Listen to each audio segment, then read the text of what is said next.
ይህ አዲስ ቅኝት የሚዲያ አገልግሎት ነው።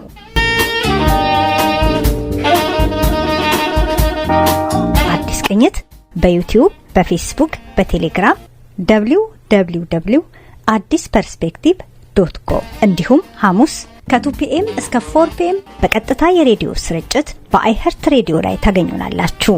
ቻናላችንን ሰብስክራይብ አድርጉና ዝግጅቶቻችንን አዳምጡ። አዲስ ቅኝት የሚዲያ አገልግሎት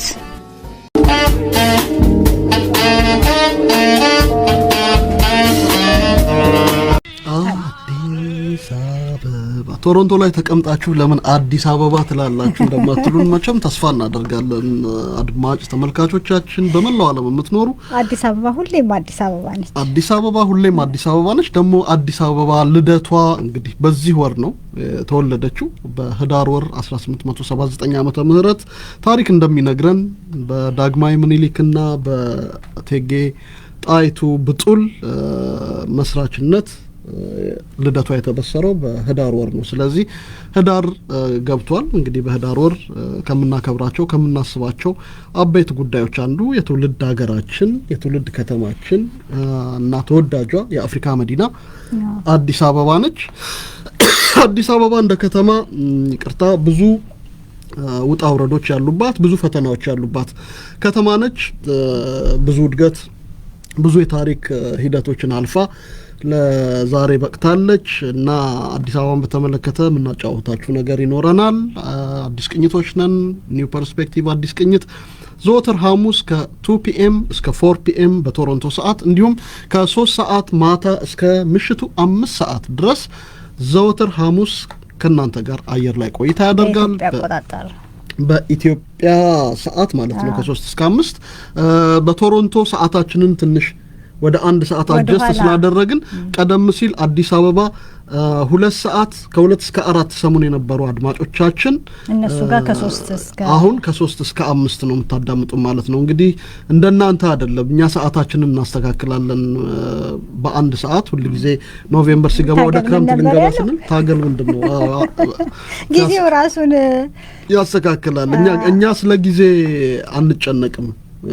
እዛ ደግሞ ሰዎች ለጊዜ ዋጋ አይሰጡም የሚለውን ሐሳብ ነው ይነገረን። ለማንኛውም ሰዓታችን በ1 ሰዓት ተስተካክሏል። ስለዚህ አዲስ አበባና በኢትዮጵያ የምታዳምጡን አድማጮቻችን ከምሽቱ 3 ሰዓት እስከ 5 ሰዓት አየር ላይ ታገኙናላችሁ ማለት ነው። በፌስቡክም ላይቭ ስላለን በላይቭ እንድትከታተሉን እንጋብዛለን።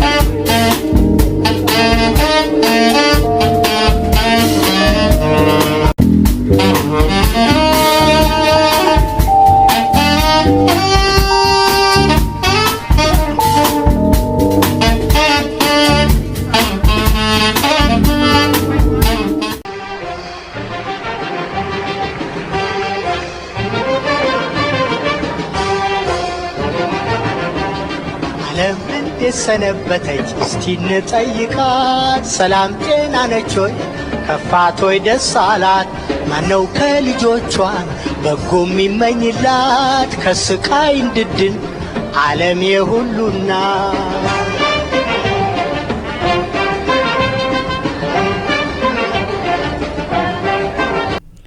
ወደ መጀመሪያው ዜና ስናልፍ የቻይናው ፕሬዝዳንት ዢ ጂንፒንግ ለመገናኛ ብዙሃን መረጃ አቀብለዋል ሲሉ የካናዳ ጠቅላይ ሚኒስትር ጀስቲን ትሩዶ ነቀሱ።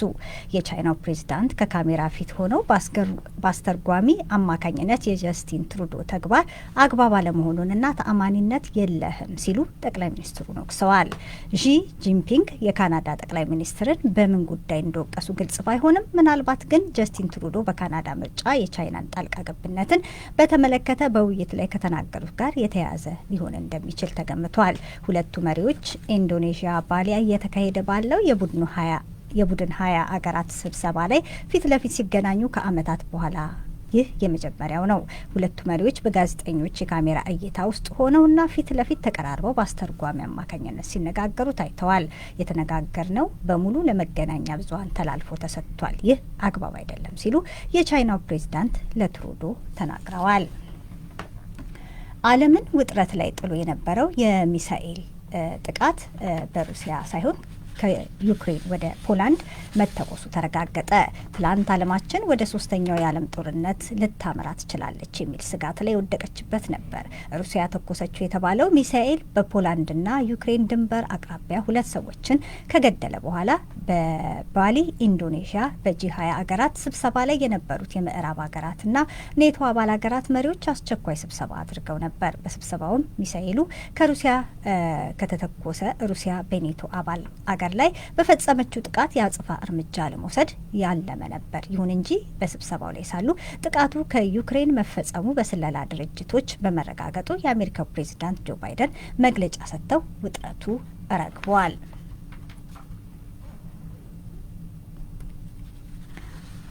የዓለም ዋንጫ በካታር ዶሃ ሊጀመር ጥቂት ቀናት ሲቀሩት አስገራሚ ዜናዎች እየተሰሙ ነው።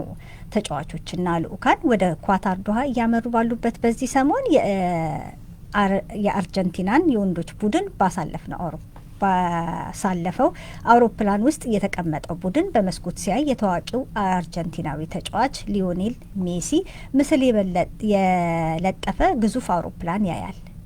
ሜሲን የያዘው የግል ጃምቦ ጀት ወደ ኳታር ቡድኑን ተከትሎ እየገባ ነበር። የካናዳን ብሔራዊ የወንዶች ቡድን የሚመሩት አሰልጣኝ ሄርድማን የመጨረሻውን ዝግጅት በተመለከተ በጣም ውጥረት የተሞላው ጊዜ ነው ብለዋል። ጆን ሄርድማን የካናዳን ቡድን መርተው ረቡዕ ማታ ዶሃ ሲደርሱ ዛሬ ሐሙስ ከጃፓን ጋር ለሚያደርጉት የወዳጅነት ጨዋታ እያሰቡ ነበር። ካናዳ ከ36 ዓመት በኋላ በመጪው ሐሙስ ከቤልጅየም ጋር ትጋጠማለች ተብሏል። ወደ ኮሚኒቲ ዜናዎች ከማለፋችን በፊት እለቱ በታሪክ ውስጥ እናስቀድም። አድማጮቻችን እንግዲህ እንደተለመደው የእለቱ በታሪክ ውስጥ ነው የተመለከቱ የመራረጥናቸውን መረጃዎችን ወደ እናንተ እናደርሳለን። ዛሬ ኖቬምበር 17 ቀን 2022 ዓመተ ምህረት ነው። በዚህ እለት በታሪክ ውስጥ የተከናወኑ በርካታ ጉዳዮች ቢኖሩም ለዛሬ ከመራረጥናቸው ውስጥ በ1869 ዓመተ ምህረት የስዊስ ካናል በይፋ ተከፍቶ ስራ ጀምሯል። ሰው ሰራሹ የውሃ መተላለፊያ 168 ኪሎ ሜትሮች ተዘርግቶ የሜዲትራኒያኑን ፖርት ሳይድ ከቀይ ባህሩ ስዊስ ካናል ጋር የሚያገናኝ ነው። ይህ የውሃ መተላለፊያ ከሩቅ ምስራቅና ከአውሮፓ መካከል የውሃ ጉዞ ርቀትን በእጅጉ እንዲያሳጥር ሆኖ የተሰራ ወይም ኮንስትራክት የተደረገ ነው። ስዊስ ካናል ተከፍቶ ስራ የጀመረው በ1869 ዓመተ ምህረት ልክ በዛሬዋ ዕለት ነበር። 1973 የአሜሪካ የቀድሞ ፕሬዝዳንት የነበሩት ሪቻርድ ኒክሰን በአሶሺየትድ ፕሬስ የማኔጂንግ ኤዲተሮች ስብሰባ ላይ በኦርላንዶ ተገኙ። ሰዎች መሪያቸው ወጥ አብሳይ ወይም ቀቃይ መሆኑን አለመሆኑን ማወቅ ይኖርባቸዋል፣ እኔ ግን ወጥ አብሳይ አይደለሁም ብለው ከነገሩ በኋላ በቀጣዩ ነሐሴ ወር ኒክሰን ከወተርጌት ቅሌት ጋር በተያያዘ ከስልጣን መባረራቸው ይታወሳል። ወይም በገዛ ፈቃዳቸው ስልጣናቸውን መልቀቃቸው ይታወሳል። ይህ የሆነው በዛሬዋ ዕለት 1973 ዓመተ ምህረት ነበር። 1987 የቶሮንቶ ተወዳጅ የቤዝቦል ክለብ ብሉ ጄይስ የፊት ተጫዋች ጆርጅ ቤል የአሜሪካውያን ኤምቪፒ ሽልማትን ተቀዳጀ። ከካናዳ ሜጀር ሊግ ቤዝቦል ተጫዋቾች የአሜሪካው ኤምቪፒ ሽልማትን ለማግኘትም የመጀመሪያው ክለብ ሆነ። ይህ የሆነው በ1987 ዓመተ ምህረት ልክ በዛሬዋ ዕለት ነው። በመጨረሻም 1993 የደቡብ አፍሪካው ፕሬዝዳንት ፍሬድሪክ ዴክለርክ እና የኤኤንሲ ወይም አፍሪካን ናሽናል ኮንግረስ መሪ ኔልሰን ማንዴላ የአፓርታይድ ስርዓት ፍጻሜን ያበሰረውን አዲሱን የደቡብ አፍሪካ ህገ መንግስት በይፋ ተቀብለው አጸደቁ። ይህ የሆነው በ1993 ልክ በዛሬዋ ዕለት ነበረ። ለዕለቱ ያዝናቸው ዕለቱን በታሪክ ውስጥ የተመለከቱ መረጃዎች እነዚሁ ነበሩ። ወደ ቀሪዎቹ ዜናዎች እመራችኋለሁ። ወደ ኮሚኒቲ ዜናዎች ስናልፍ ስሜ መሰረት ደመቀ ባላለሁ። አስተባባሪ ነኝ። ከሌሎች ሰዎች ጋር አብረን እየሰራን ነው። ዋናው ዓላማው እንግዲህ ለብዙ ጊዜ እንሞክር ነበረ። ያው የኮሚኒቲ ውስጥ እንደምታውቀው የሲሪየስ ሜንታል ሄልት ኢሹ አለ እና ኢናፍ ሰርቪስ የለም። ያው በቋንቋው በባህሉ የእርዳታ የሚያቀርብ ዋናው ሜን ዓላማው እሱ ነው። ሜንታል ሄልት ኢሹ ያላቸውን ሰዎች ጀነራል ክራይሲስ፣ ፋሚሊ ክራይሲስ ኦር በልጆች እኔ አለ አይደለ ችግር ያላቸውን ሰዎች ለመርዳት ነበር የተቋቋመው። አሁንም ሞር ተጠናክሮ እሱን ነው የሚያደርገው። ሰትልመንት ኢሹ ላይ ያለ የሊጋል ኢሹ ካላቸው ኢሚግሬሽን ኢሹ ካላቸው እንደዚህ አይነት ነገሮችን እርዳታ ለማቅረብ ለምታውቀው አሶሲዬሽኑ ፋንዲንግ የለውም። ዋን ፖይንት የነበረበት ሁኔታ ላይክ አለ አይደለ በተለያዩ ኢሹዎች ምክንያት እንደምታውቀው ስታግነንት ሆኖ አሶሲዬሽኑ ምንም ፋንክሽናል ሰርቪስ አያደርግም ነበር እና አሁን በቮለንቲር እያንቀሳቀስን ከዛ ደግሞ የበለጠ ስንደራጅ ያው ፋንዲንግ አመልክተን ያው በፊት ሆፕፉሊ ወደ ነበረበት ደረጃ ለመመለስ እሱ ላይ እንግዲህ እየሰራን ያለን።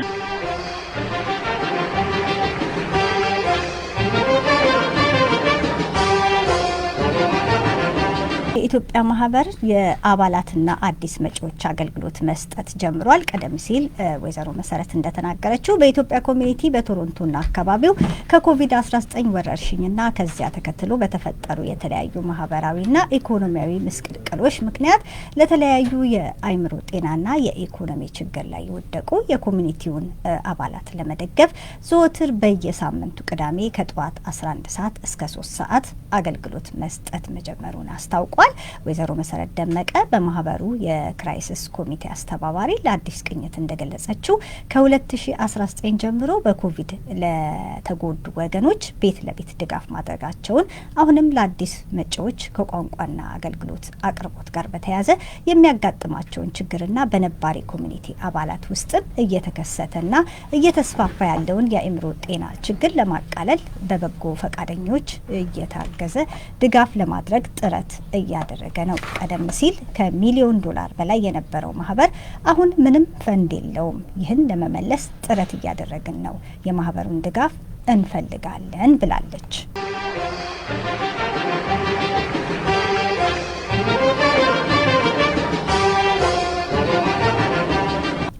የፊታችን ቅዳሜ ሁለተኛው የነጻነት ድምጾች ቮይስስ ኦፍ ፍሪደም የሥነጽሑፍ ዝግጅት በቶሮንቶ ይካሄዳል። የፔን ካናዳ የስደተኛ ደራሲያንና ጋዜጠኞች ሁለተኛውን የነጻነት ድምጾች በሚል ርዕስ የሚካሄደው የሥነጽሑፍ ዝግጅት የፊታችን እሁድ ከሰዓት ከ3 ፒኤም ጀምሮ በሂሩት ሬስቶራንት እንደሚካሄድ የራይተርስ ኢን ኤክሳይል አስታውቋል።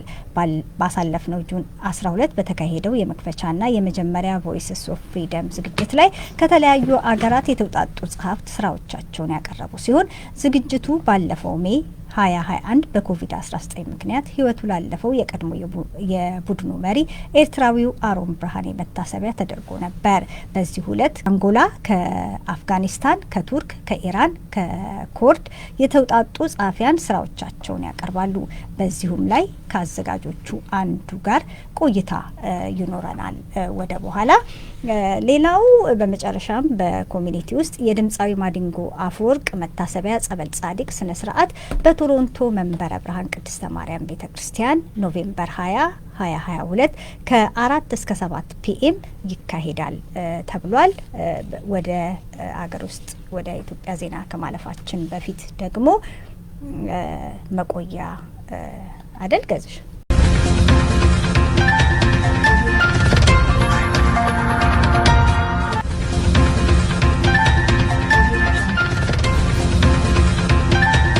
ሰሞኑን ትልቅ የመነጋገሪያ ጉዳይ ስለሆነው እና የካናዳው ጠቅላይ ሚኒስትር ጀስቲን ትሩዶ በባሊ ኢንዶኔዥያ በነበረው የጂ20 ሚቲንግ ላይ ከቻይናው ዢ ጂንፒንግ ጋር የፈጠሩት ሁኔታ ትልቅ መነጋገሪያ ሆኗል። ትላንትና ካናዳውያን ዲፕሎማቶች ቀደም ሲል በቻይና የካናዳ አምባሳደር ሆኖ የሰሩ እንዲሁም በፖለቲካል ሳይንስ ዘርፍ የተሰማሩ በርካታ ባለሙያዎች በየሚዲያው ላይ እየወጡ አስተያየታቸውን ሲሰጡ ነበረ። እንደምታስታውሹ እንግዲህ በዲፕሎማቶቹ አስተያየት መሰረት ካሜራ አስከትለው የሄዱት ጠቅላይ ሚኒስትር ጀስቲን ትሩዶ እዛው ሰው ባለበትና ለሻይ ረፍት በወጡበት ሰዓት ላይ ነው ሺ ጂንፒንግ በካናዳና ቻይና መካከል ስለተፈጠረው አለመግባባት እንነጋገር የሚል ጥያቄ ሲጠይቋቸው የሚታየው በቪዲዮ ላይ።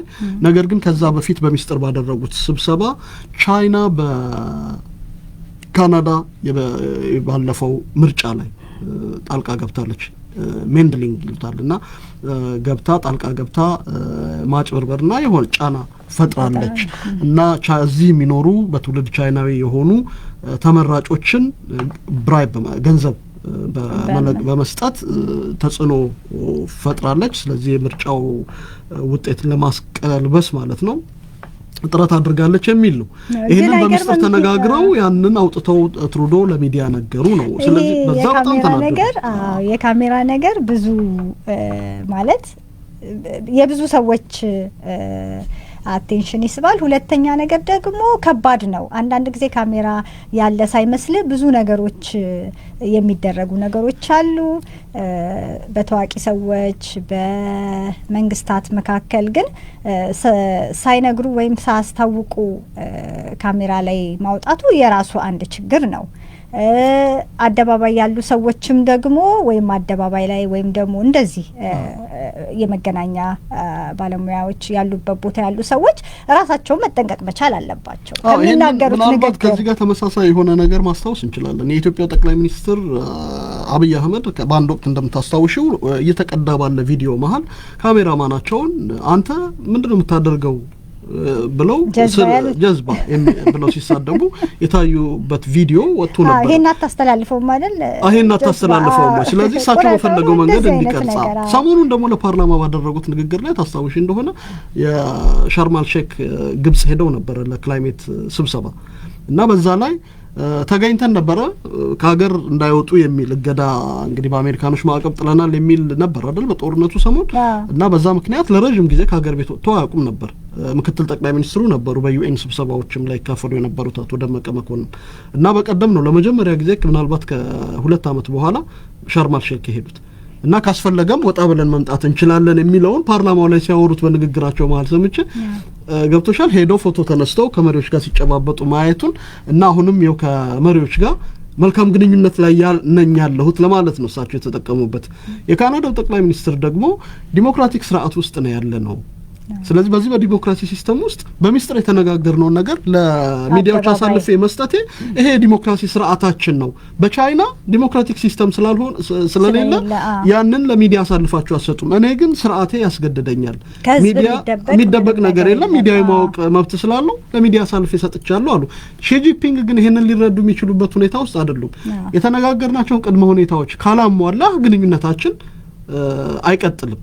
እንደውም ከካናዳ ጋር መነጋገራቸውን ሁሉ በመግለጫቸው ላይ ይፋ አላደረጉም። ከአሜሪካና ከፈረንሳይ ጋር መነጋገራቸውን ሲገልጹ እና ይሄ በመሪዎች መካከል አይሽ መሪዎች እንዴት ነው አክት ማድረግ ያለባቸው በምንና በእንዴት ነው ባለ ሁኔታ ውስጥ ሊነጋገሩ የሚገባው የሚለው ትልቅ ጥንቃቄ የሚሻ መሆኑን ማሳያ ነው። ጠቅላይ ሚኒስትር አብይ አህመድን ካነሳን በቀደም በፓርላማ ባደረጉት መግለጫ ላይ ስለ በአዲስ አበባ ውስጥ እየሰሩ ስላሉት የጫካ ቤተ መንግስት ጥያቄ ቀርቦላቸው ነበር። ምን ሲደረግ ብለው ዱታነኝ አሉ። እንዴት ትጠይቁኛላችሁ? መሬት ሲሸጥ ሲለወጥ በሚውልበት ሀገር ውስጥ እንዴት ቤተ መንግስት ገነባ ተብለ እናንተን ገንዘብ ጠየቅኳችሁ ወይ? ህግ አውጪውን ፓርላማውን በጀታቸውን ሊያጸድቅ የሚገባውን አካል ምን አገባህ ብለው በአደባባይ ኩም ሲያደርጉና ከፍ ዝቅ ሲያደርጉት ስታይ ዲሞክራቲካሊ ተመርጫለሁ ያለ መንግስት መሪ ናቸው።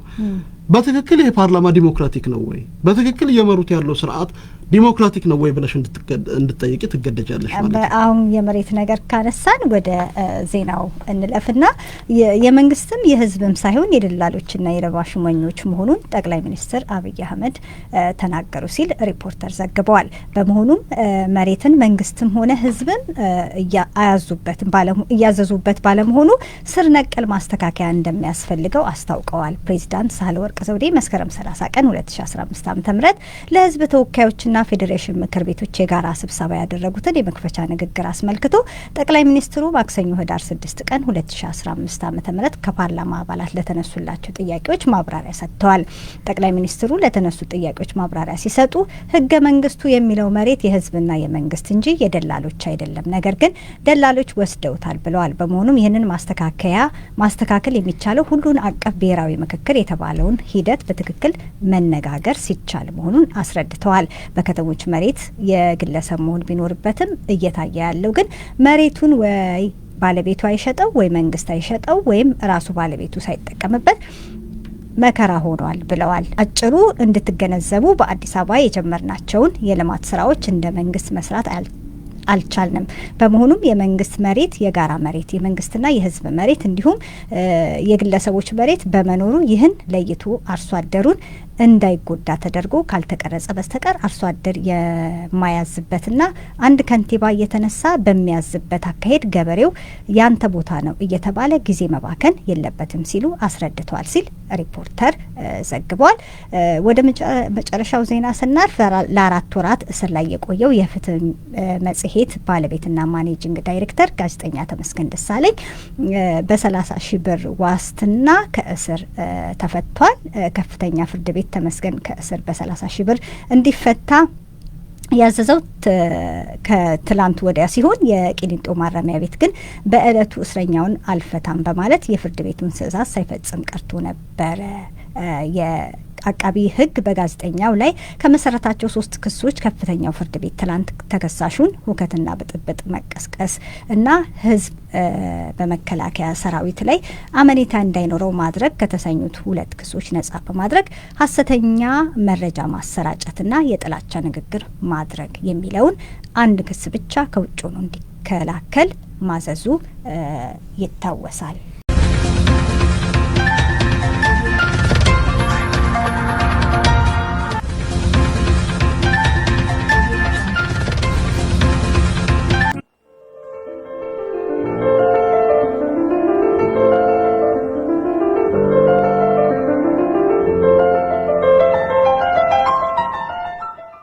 ሽብር በጊደሞ ፓሳ ተጽፎ ገዛኸኝ መኮንን ተርጉሞ እንዳቀረበው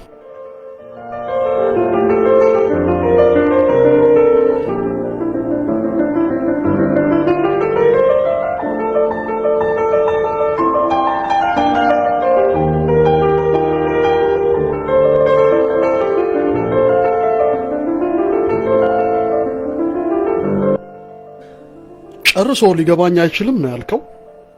አዎ አምናለሁ። አእምሮዬን እየሳትኩ እንደሆነ ታስባለህ? ያም ሊሆን ይችላል። አእምሮዬን እየሳትኩ ሊሆን ይችላል። ነገር ግን አንተ በምታስባቸው ጉዳዮች ሳይሆን ሌሎች በርካታ ምክንያቶች አሉ ውድ ጓዴ። አሁን ላገባ መሆኑ እርግጥ ነው። ወደ ጋብቻ ውሳኔ የመራኝን ሰበብ ደግሞ ነግርሃለሁ። በተጨማሪም ነገ ላገባት ስለቆረጥኳትና ሚስቴ ልትሆን ስላለችው ልጃገረድን የማውቀው በጣም ጥቂት ነገር እንደሆነም አልሸሽግህም። ያየኋት 4 ወይም 5 ጊዜ ያህል ብቻ ነው። ስለሷ ያላወቅኩት የተደበቀ ሚስጥር እንደሌለም አውቃለሁ። ይህን ማወቄ ላሰብኩት ዓላማ በቂ ነው። ደቃቃ፣ ልከኛ፣ ፈጠን ያለች እንደሆነች እርግጥ ነው። ከነገ በስቲያ ደግሞ ረዘም፣ ቀጠን፣ ጠቆር ስላለች መመኘት እጀምራለሁ። ባለጠጋ አይደለችም። ከመካከለኛው መደብ የተገኘች ናት። እንዲያው ከመደዴዎች መሃል መዘህ የምታገኛት አይነት ሴት፣ ለእናትነት የተዘጋጀች እንከን የማታወጣላት አይነት፣ ወይም ይሄ ነው የሚባል ልዩ ጥበብ የማታገኝባት። ሰዎች ስለሷ እንደሚሉት ሜሊ ለጆሊ በጣም ጥሩ ልጅ ናት እና ደግሞ ነገ ማዳም ሬሞን እንዴት ያሉ መልካም እመቤት ናቸው ሲሏት ትሰማለህ። እና እሷን የምታገኛት ከብዙ ልጃገረዶች መሃል እንዴት ያለች ደርባባና ለሚስትነት የበቃች ናት ከሚሉ ቃላት ውስጥ ይሆናል። ያ ቀን እስኪመጣ ድረስ ከሴቶች ሁሉ መካከል ያችን ሊያገባት የሚመርጣትን ሴት ነው መለኪያ ሚዛን አድርጎ የሚያስባት። በእርግጥ እና ምን ይሁን ብለህ ነው ታዲያ ጋብቻ ውስጥ የተዶልከው ልትለኝ ትችላለህ። ጨርሶ ወደዚህ ትርጉም የለሽ ድርጊት ስለመራኝ ቅጣምባሩ የጠፋ ምክንያት ልነግርህ አልችልም። ይሁን እንጂ እውነታው ግን ብቻ መሆንን በጣም መፍራቴ ይመስለኛል። እንዴት እንድትረዳኝ እንደማደርግ ወይም ስለ ነገሩ እንዴት አብራርቼ እንደምነግርህ ግን አላውቅም። ነገር ግን አእምሮዬ እየነዘነዘ ሰላም ነስቶኛል። በየምሽቱ ብቻዬን እጅግ ሲበዛ በየምሽቱ ብቻ መሆን እጅግ ሲበዛ መሮኛል። አዎ የሆነ ሰው በቅርቤ ሆኖ እንዲነካኝ፣ እንዲዳስሰኝ እሻለሁ፣ እንዲያወራኝ እመኛለሁ። ምንም ይሁን ማንም ይሁን ከጎኔ የሆነ ሰው ከእንቅልፉ ልቀሰቅስሻለሁ። የሆነ ድንገተኛ ጥያቄ መወርወርም እፈልጋለሁ። ምንም ትርጉም የሌለው ነገር ቢሆንም የሆነ ሰው እንዲያነጋግረኝ ለማድረግ ስል የሆነ እንቶ ፈንቶ ቢሆንም እንኳን መናገር እፈልጋለሁ። የሆነ ንቁ ነፍስ ከጎኔ መኖሩንና ከጎኔ የመኖሩንም ምክንያት ስራ ላይ መሆኑ እንዲሰማው እፈልጋለሁ። በፍጥነት ሻማ ስለኩስ የሆነ ህልውና ያለው ሰብአዊ ፍጡር ከጎኔ እንዳለ እንዲሰማኝ እሻለሁ። ምክንያቱም ለመናዘዝ እፈራለሁ። ምክንያቱም ብቻዬን መሆን ፈርቻለሁ። አዎ ገና በቅጡ አልተረዳኸኝም። ቅንጣት አደጋ አልፈራም። የሆነ ጸጉረ ልውጥ ሰው ክፍሌ ውስጥ ባገኝ እንኳን ሳላቅማማ እጄ ሳይንቀጠቀጥ ገለዋለሁ። መናፍስት ጨርሶ አልፈራም። ወይም በየትኛውም ልዕለ ተፈጥሯዊ ኃይል አላምንም። ሙታንን አልፈራም። ምክንያቱም ሙታን ከዚህ ምድር ከተሰወሩ በኋላ ይመጣሉ በሚባለው ተረት ተረት ከነጭራሹ እምነት የለኝም። በርግጥ አንድ ነገር መነገር ይኖርበታል። ራሴን የመፍራቴ ነገር። ራሴን ፈራዋለሁ። ያንን ጨርሶ መቋቋም የማይችሉትን አስጨናቂና አስበርጋጊ ፍርሃት ነው የምፈራው። ልትስቅ ትችላለህ፣ እንዳሻ ተንከትከት። ያ አይነቱ ፍርሃት አሰቃቂ ነው። ደግሞም ላመልጠው በፍጹም አይቻለኝም። ግድግዳዎቹን ፈራቸዋለሁ። ቤት ውስጥ ያሉትን ቁሳቁሶች ፈራቸዋለሁ። የማውቃቸውን ነገሮች ሁሉ ፈራቸዋለሁ። ወደ ሆነ አይነት ነገር የተለወጡ ይመስለኛል። በሆነ አይነት እንስሳዊ ፍጡር የተቀየሩ ይመስለኛል። ከሁሉ በላይ ግን የራሴኑ ዘግናኝ ሐሳብ እፈራዋለሁ። የራሴኑ ምክንያት ልክ ከራሴው ጋር ጥሎኝ ብቻዬን የሚሄድ ይመስለኛል። ለሆነ ምስጢራዊና የማይታይ ስቃይ አሳልፎ ሰጥቶኝ ብቻዬን እኔኑ ከነስቃዬ ጥሎኝ የሚሄድ ይመስለኛል።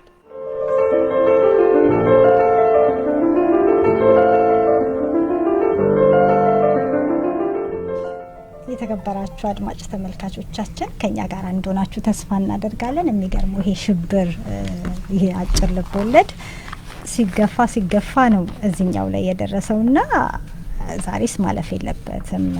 ሞፓሳስ ምን ይለናል ብዬ ነው። የሞፓሳ ማጥንት ይወቅሰናል ብለን ነው አይደል? ይሄ ደግሞ ሞፓሳ ትወጂዋለሽ? በጣም ወደዋለሁ። እንዴ ጽሁፎቹ ደስ ይለኛልና እንዴ ፍርሃትን እንዴት እንደገለጸውና አንዳንድ ጊዜ ባዶ ቤት መሆን ብቻ ይመስልሃል ፍርሃት አይደለ? ግን ከሰው መሀል ሆነህም ፍርሃት ሲነጥህ በጣም ከባድ ነው። ብቸኝነት ሲሰማ ከሰው መሀል ሆነ አንዳንድ ጊዜ ሰዎች አብረው ያሉ ይመስልሃል በአንድ ቤት ውስጥ ስትኖር ማለት ነው። እንደ ቤተሰብ እንደ ጓደኛ ሊሆን ይችላል። ግን አንተ ከሰዎቹ ትርቃለህ በሆነ ምክንያት። ከነዛ ሰዎች ከቤተሰቦችም ልትርቅ ትችላለህ፣ ከጓደኞችም ልትርቅ ትችላለህ፣ ከስራ አካባቢም ልትርቅ ትችልና ብቻህን ሆነ ያንን ፍርሃት ትጋፈጠዋለህ እና በጣም ከባድ ነው ፍርሃት።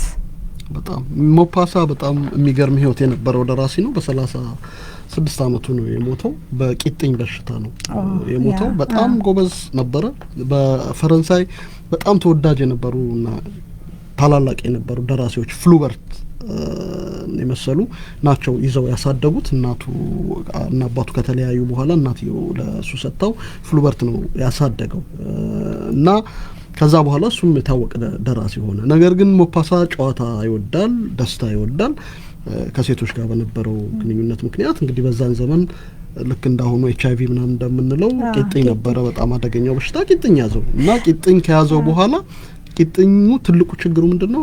መድኃኒት ስላልነበረ የዛን ጊዜ መጨረሻ ላይ ቂጥኝ አእምሮ ላይ ነው የሚወጣውና አእምሮን ያዘው እና መጨረሻ ላይ እብደት አእምሮ ሁሉ ተናወጠ ማለት ነውና እሱን የጻፈውን ሆርላ የሚለው ሾርት ስቶሪ በእብደት ውስጥ ሆኖ የጻፈው ነው እና በጣም አስገራሚ ነው። እሱ ምናልባት አንድ ቀን ደግሞ ይሄኛውም አላለቀም፣ የሚቀጥለው ወደ በኋላ ገፋ አድርገናል ነው።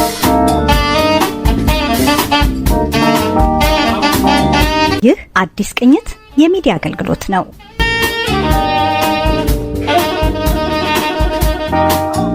ቅኝት በዩቲዩብ፣ በፌስቡክ፣ በቴሌግራም www.addisperspective.com እንዲሁም ሐሙስ ከ2 ፒኤም እስከ 4 ፒኤም በቀጥታ የሬዲዮ ስርጭት በአይሄርት ሬዲዮ ላይ ታገኙናላችሁ። ቻናላችንን ሰብስክራይብ አድርጉና ዝግጅቶቻችንን አዳምጡ። አዲስ ቅኝት የሚዲያ አገልግሎት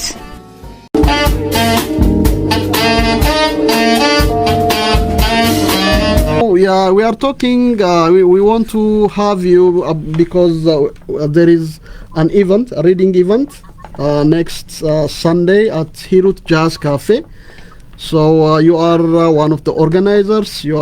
So we want to hear from you, from the horse's mouth, as you said. Yes, sure. Yes. But before that, we have to introduce you to our audience, to our listeners and viewers. Kizliki, so see we የተከበራችሁ አድማጭ ተመልካቾቻችን በቀጥታ የስልክ መስመራችን ላይ አብሮን ያለው ኪዝሊኪ ነው። ኪዝሊኪ ታዋቂ ኖቬሊስትና የፊልም ጸሐፊ ሲሆን በርካታ ተወዳጅ ፊልሞችን በመጻፍ በርካታ ሽልማቶችን ወስዷል። ኪዝሊኪ የፊታችን እሁድ በሂሩት ጃዝ ካፌ ስለሚካሄደው የስደተኛ ደራሲያን የሥነጽሑፍ ዝግጅት በተመለከተ ካስተባባሪዎቹ አንዱ ስለሆነ ስለዚሁ ሊነግረን ከኛ ጋር ነው ያለው። ዌልካም ኪዝ። Welcome. So our first question is, tell us about this Sunday event and what's the role of the exiled writers and journalists in the Canadian democracy and literary landscape. Yes, well, our organization is Writers in Exile, which began through Romero House, which is a refugee shelter.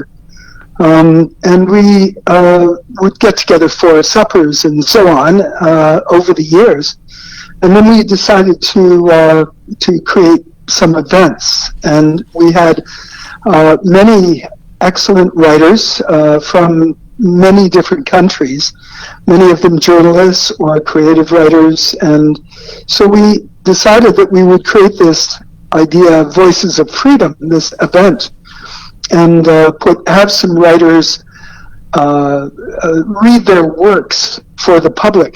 And so that's what we're doing. This is on Sunday, next Sunday, we have Voices of Freedom 2. This is our second event. We have 6 wonderful writers. We have 3 women, 3 men, and from many different countries, and they will be doing their works. They will be reading their creative works. So it's very exciting. The Hirut Jazz Club, Ethiopian Jazz Cafe, I guess is the name, is a wonderful environment, a wonderful venue.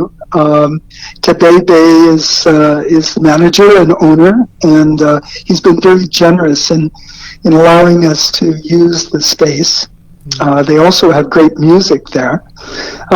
So what we're doing on Sunday is we have 3 writers reading, and then we have a break where we have some Ethiopian food.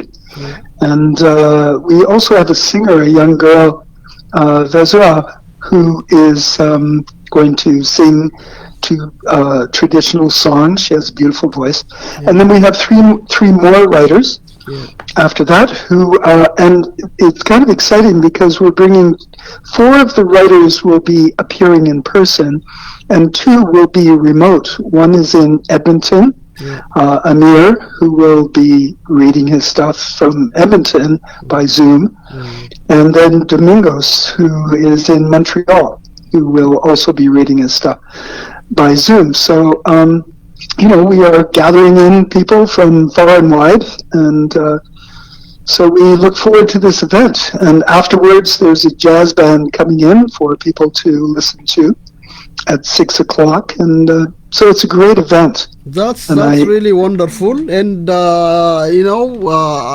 what's exiled writers, can you tell me how exiled writers intermingling and connecting with established Canadian writers like you? I know that you are supporting the exiled writers for a long time by editing and by showing them the writing landscape and by guiding them, and you do a lot of stuff. So tell me how they are doing in Canada, in their new country. Well, it is very difficult to come in when English is the second language. Mm-hmm. And so these are courageous writers that are learning English, learning to write in English. We have quite a team of editors that do editing on the work, that do coaching to coach the readers. We have a team that it's just a very positive and enthusiastic group that want to get the word of these exiled writers, these refugee journalists and creative writers and poets. It's wonderful to be able to get their words out there. And so there is a process of translation, as I say, and some coaching in terms of the reading.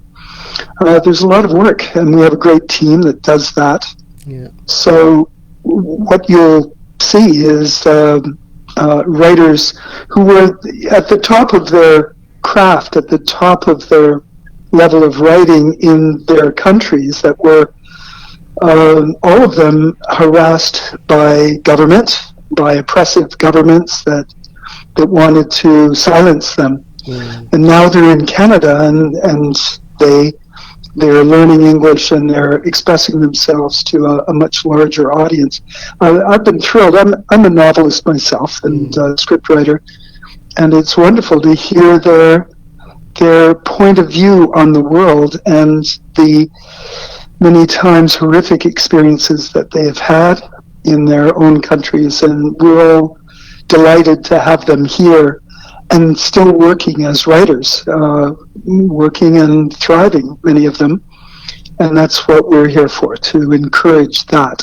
Yeah, as you know, the oppression and, freedom of expression is deteriorating throughout the world, and the oppressive regimes and authoritarian regimes are kicking out, and sometimes they kill journalists, they, imprison them, they put them in jail for what they do. So Canada is being a shelter for writers from all over the world. That's a great thing. But do you think writers are succeeding? What's the challenge they are facing in their new country, and how do they overcome the challenges that they are facing in their new home? Well, there are people that are trying to help writers that come in to Canada, and it's a big undertaking. It's it cannot be underestimated how difficult it is to try to be a writer in a foreign language, so it's a battle. But many of them are succeeding, are winning, and doing a great job on their creative work. To go back to your point, yes, in the last 20 years, because I did some journalism maybe 30 years ago, I wrote for newspapers, and 30 years ago, even 20 years ago, journalists all over the world had a certain status. They had a certain safety net. They had the esteem. You could go to a country and speak with both the government and the opposition, and you would be safe. But that is not the case anymore. In the last 20 years, there's been an oppressive change, and journalists they do not have the stature that they once had. They do not have the protection. In fact, it is shocking to see what's happened in the last 20, even 10 years, where journalists have been thrown into prison, have been tortured, raped, they've been oppressed in many ways. and this really internationally was not acceptable 20 or 30 years ago, but it is now.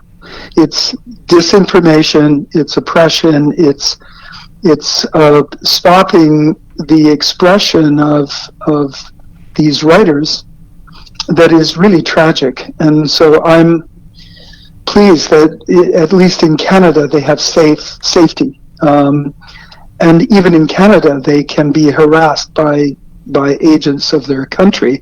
And we in Canada have to be aware of that and have to fight that. And, cannot allow them to be harassed here. This should be a place of safety.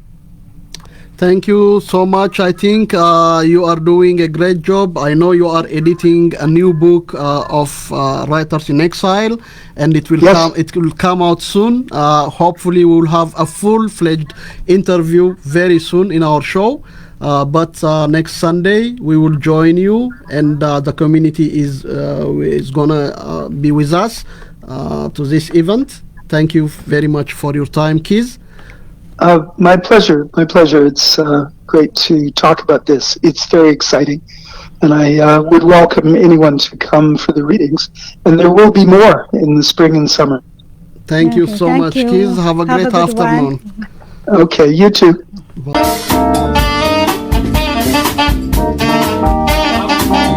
ይህ አዲስ ቅኝት የሚዲያ አገልግሎት ነው። ጤና ይስጥልኝ ኡመር ጃፈር ከይርጋ ጨፌ ወዳጃችን አድማጫችን እንኳን ደህና መጣ። እንደምን አመሸ? ስንት ሰዓት ነው አሁን እናንተ ጋር? እንዴት አመሻችሁ? አሁን ወደ 6 ሰዓት አካባቢ ነው። ሰዓቱ ሄዷል ማለት ነው። አልহামዱሊላህ ሰላም ናችሁ? በጣም ደህና ነን። ፕሮግራማችንን ትሰማለህ? እንዴት ነው ይደመጣል እዛ አካባቢ? እሰማለሁ። አማርኛችን ላይ አሁን አዲስ አበባ ነኝ ያለሁት። እሺ። አብዛኛው ጊዜ አዲስ አበባ ነው የምኖረውና ለስራ ነው ወደዛ የምሄደው። ይሰማል በደንብ ያው በተለይ የእናንተን ፕሮግራም እሰማለሁ ሁሌ። ትኩስ ሐሙስ ትሰማለህ? ምንድነው ቡና ይርጋችሁ መቼ የቀዳሚው ቡና ያ እንግዲህ ከቡና አካባቢ ነው ያደግነው። የይርጋ ጨፌ ደግሞ ይለያል። የይርጋ ጨፌ ቡናን ፕሮሞት ለማድረግ እየሰራህ ነው? ቡና ላይ ትሰራለህ ስራ? ቡና ላይ አብዛኛው የሚሰራው ስራዬ አልፎ አልፎ ቡና ላይ ነው ዋናው ስራው ነው። እና ጥሩ ነው እንግዲህ ቡና ያው ጥሩ ነው። ትንሽ ያው የብራዚል ቡና ያው ወንድሮ በተለይ ያምርታል። ትንሽ ዋጋ ሁኔታዎች አሉ። ታክሲውን ከመንሳይ ማለት ነው። እና አልহামዱሊላህ ማለት ነው ዋናው ነገር። ሬዲዮ እየሰሙ ቡና መጠጣት ደግሞ አሪፍ ነው። እኛ በነገራችን ይርጋ ጨፌ ራሱ እንደ አንድ ብራንድ እዚህ የታወቀ ነው። እዚህ የታወቀው ስታርባክስ የሚባለው የቡና ሻጭ እና ከፋፋይ ይርጋ ጨፌን ሲዳማን እና ሐረርን ይሸጣል። እና እዚህ ደግሞ የታወቀ የቡና ደግሞ ሻጭ አለ ኢትዮጵያዊ፣ ልክ እንደ ስታርባክስም ባይሆን አሁን መርቻንዳይዝ ያረገ ያለ ሞፈር የሚባል ኮፊ አለ፣ የታወቀ ኢትዮጵያዊ ነው። አንድ ቀን እንግዲህ ከሱ ጋር ደግሞ ትገናኛላችሁ አይቀርም። ስለዚህ በጣም እናመሰግናለን ፕሮግራማችንን ስለምትሰማን፣ አስተያየት ስለምትሰጠን በጣም ነው ደስ የሚለን። ሰዎች እንዲሰሙ ጋብዝልን። ያሉ ነገሮች ካሉ መረጃዎች ካሉ አድርሰን። ከውበቶች ጋር ተገናኝተህ ነበር በቀደም አጋጣሚ መሰለኝ ፌስቡክ ላይ ያየው። ባለፈው አመት ስናከብር የነበረው በዓል ነበርና ያው ውበት እንግዲህ ሁሉም ይታወሳል። በተለይ ለበርካታ ጋዜጠኞች መሰረት የጣለ ይመስለኛል ውበት ደግሞ ነው። እና ያው ጥሩ ነው። አማካይ ሰበባት ቦቱ ትልቅ እንቅስቃሴ ያደረጉ ነበረ። በተለይ በሰማኖቹ አካባቢ እና አሁን በርካታ ልጆች እናንተን ጨምሮ በጋዜጠኝነቱ ውስጥ ገብተው ጥሩ ጥሩ ስራዎች እየሰሩ ነው። አሁን ያው መቀዛቀዝ ሁኔታዎች አሉ እንጂ ጥሩ ነበርና ቁም ነገር ያሉ ልጆች አሉና ውበት ያው ታውቃለህ አንተም ትልቅ ነገር ነበረ። ጥሩ ትልቁ ነገር ያው ምንድነው ውበት ተረፉ ሰው ፍቅር ማግኘት ትልቁ ነገር ያ እውነት ነው። እና ያው ጥሩ በርካታ ልጆችን አግኝተናል ማለት ይችላልና እናንተ ስናይበረ ደግሞ ኩራት ይሰማናል። እናመሰግናለን። እኛም በጣም ኩራት ይሰማናል ስለ ድጋፍ አብረን ስላለ በጣም ነው ደስ የሚለን። ዑመር በሌላ ጊዜ ደግሞ ተገናኝተን በስፋት ተዘጋጅተህ ታጫውተናለህ ስለ ቡናው። ቡና ሲደርስ እዛው ይርጋ ጨፌ ሆነ እናወራለን ኢንሻአላህ። መልካም ምሽት። በነገራችን ላይ ካናዳ ያው ደንበኛችን ናት። ትልቁ ኢትዮጵያ በተለይ ይርጋ ጨፌ ትልቁ ቡና መወሰድ የምታው ካናዳ ናት። ያው እንግዲህ ምርቱ ሰዓት ስለሆነ እኛም በቅርቡ ሳይት እንገባለን። እንግዲህ በጣም ጥሩ ሳይት ላይ ሆነ አንድ ቀን ደግሞ ታወራናለህ። በጣም እናመሰግናለን። እንጣጣለን፣ እናስተዋውቃለን። ሰላም፣ መልካም ምሽት ይሆንልህ። ስለምን እሺ፣ ሰላም ደር ይበሩልኝ። እሺ ዑመር ቻው።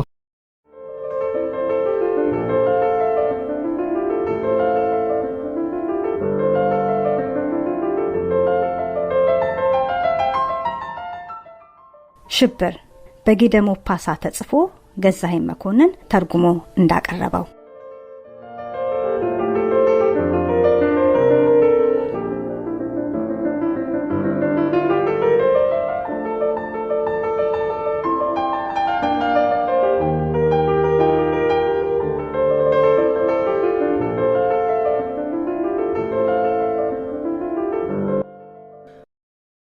በመጀመሪያ ውሉ ያለየ አለመረጋጋት በአእምሮዬ ውስጥ ተሰማኝ። ያንን ተከትሎ ቀዝቃዛ ስቃይ የተሞላው መንዘፍዘፍ ከራስ ጸጉሬ እስከ እግር ጥፍሬ ወረረኝ። ዙሪያዬን ተገለማመጥኩ። ምንም የሚታይ ነገር አልነበረም። የሆነ ነገር በዚያ ቢኖር ብዬ ተመኘሁ። ምንም ይሁን ብቻ አንዳች ግዙፍነት ያለው አካል ብቻ በዛ ቢኖር ብዬ ተመኘሁ። ፍርሃት ያርበደበደኝ ለካ የመሸበሬ ምክንያት ምን እንደሆነ ባለማወቄ ነበር። ከተናገርኩ የራሴው ድምጽ ያስፈራኛል። ከተራመድኩ የማላውቀው ነገር ፍርሃት ይለቅብኛል። ከበሩ ጀርባ ያደፈጠ፣ ከመጋረጃው ጀርባ የተከለለ፣ ከግድግዳው በስቲያ ያደባ ወይም አልጋዬ ስር የተደበቀ ይመስለኛል። እናም ሁል ጊዜ ምንም ነገር እንደሌለ ካወቅኩ በኋላ ድንገት እዞራለሁ። ምናልባት ከኋላዬ ቆሞ እንደሆነ ብዬ ከኋላዬም ምንም አለመኖሩን ባውቅ እንኳን መዞሬን አላቆምም። ከቀን ወደ ቀን በፍርሃቱ ሐሳብ መላኔነቴ ተወረረ። ፍርሃቴ የገዘፈና ስር እየሰደደ ሲመጣ ይታወቀኛል። ስለዚህ በሬን ዘግቼ ረንዲያውም ቆልፌ አልጋዬ ውስጥ ተወሸቅኩ። እዚያ አልጋዬ ውስጥ በብርድ ልብሴ ተጠቅልዬ ተድቦለቦልኩ፣ አደፈጥኩ። አይኖቼን እዚያው ብርድ ልብስ ውስጥ ጨፍኜ በፍርሃት ራድኩ። ለማላስታውሰው ያህል ሰዓት አይኖቼን ሳልከፍት በዚያው ብርድ ልብስ ውስጥ ተሸጉጬ እዚያው አልጋ አጠገብ የለኮስኩት ሻማ እንዳልጠፋ ትዝ አለኝ። ነገር ግን ሻማውን ከብርድ ልብሴ ውስጥ ወጥቼ ለማጥፋት የሚያህል እንኳን ወኔ ጨርሶ አጣሁ። በፍርሃት እየተንዘፈዘፍኩ እዚያው ቆየሁ። በጣም ያስጨንቃል አይደል? እንዲህ መሆን። ቀደም ሲል ይህ ሁሉ አልተሰማኝም ነበር። ወደ ቤት ስመለስ ምጭጭ ብዬ ነበር። የአእምሮ ሰላሜ እንዳይረበሽ ተጠንቅቄ በአፓርታማዬ ወደ ላይና ወደ ታች ተመላለስኩ። ማንም ሰው በጠና ደዌ መያዜን አልነገረኝም። እኔም ይህን መያዣ መጨበጫ የሌለው ፍርሃት ምን ብዬ እንደምጠራው አላውቅም። ቀስፎ በያዘኝ ጽኑ ደዌ ላይ ድንገት ግንፍል ብለህ ሳቅ ይለኛል። ተንከትከት። በጨለማ የቤቴን በር መክፈት ጨርሶ ፈርቼ አላውቅም። ወደ አልጋዬ በቀስታ ተጎትቼ ሄድኩ። በሩን እንኳን ሳልቆልፍ እኩለ ሌሊት ላይ እንኳን ሁሉ ነገር መዘጋጋቱን ለማረጋገጥ ፈጽሞ አልተነሳሁም። የጀመረኝ አምና በአንድ የተለከፈ የመጻው ምሽት ነበር። አገልጋዬ ክፍሉን ለቃ እንደወጣችና ራቴን ከበላው በኋላ መሆኑን አስታውሳለሁ። ምን ይሻለኝ ይሆን? ምን ባደርግ ይሻላል ስል ራሴን ጠየቅኩኝ።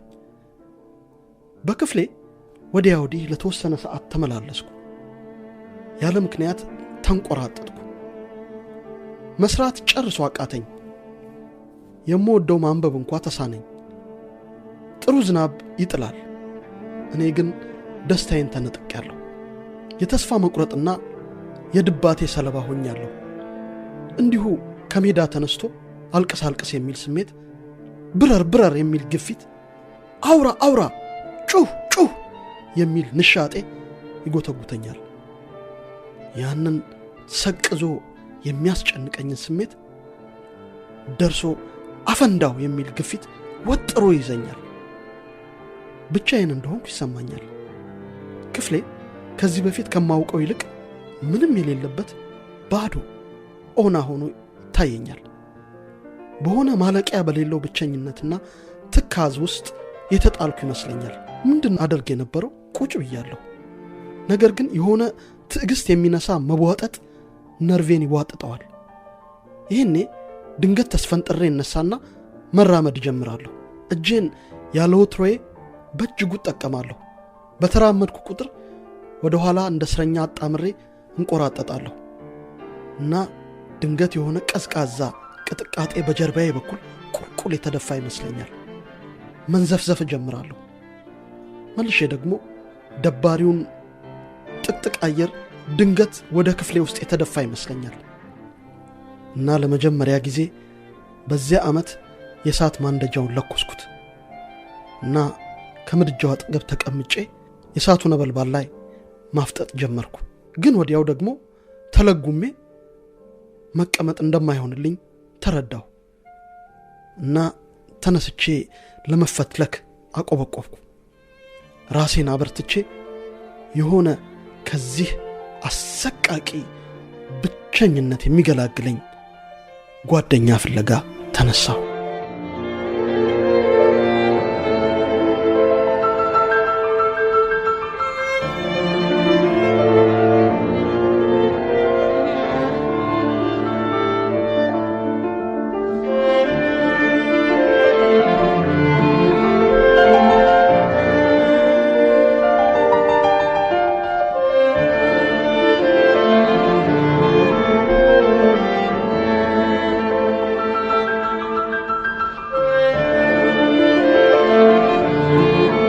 እንግዲህ ይሄንን ይመስላል ፍርሃቱ ይሄን ይመስላል። ሞፓሳ አሁንም ሰቅዞ የመያዝ አቅሙ ከፍተኛ ነው።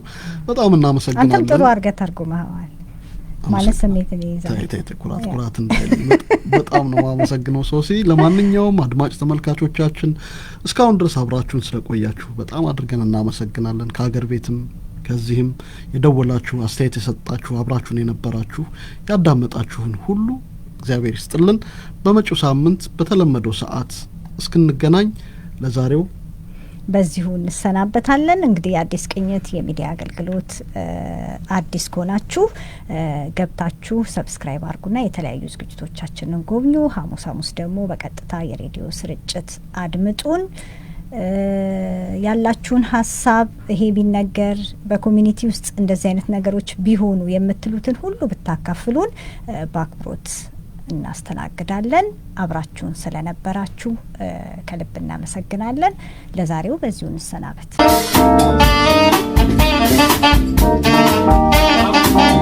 ይህ አዲስ ቅኝት የሚዲያ አገልግሎት ነው።